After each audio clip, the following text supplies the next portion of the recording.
मैत्रिणींनो, मी मागच्या व्हिडिओत पण तुम्हाला सांगितलेलं तर आपली जर क्रॉसपट्टी ही क्रॉसपट्टी आहे ती जॉईन करताना वर खाली झाली म्हणजे ही इथे आणि ही इथे अशी वर खाली झाली तर आपला हा पुढे ही एक पट्टी जास्त निघते. ही जी आपण कटोरीच्या साईडनी पट्टी येते ती जास्त निघते. मग आपण काय करतो, ही जास्त निघालेली पट्टी हे माप असं ठेवून ही जास्त निघालेली पट्टी आपण कट करून टाकतो. बरोबर, ही कट करून टाकतो. कट करून टाकतो. नंतर मग काय करतो मैत्रिणींनो, आपण लगेच ह्याच्यावर पायपेन पट्टी करतो.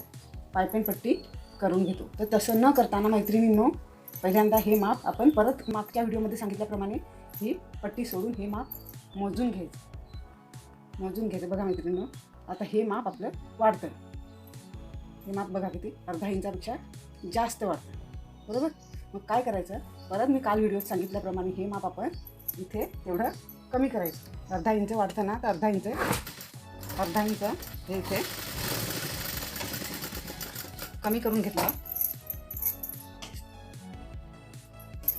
आता बघा मैत्रिणींनो, परत हा गळा मोजून घ्यायचा.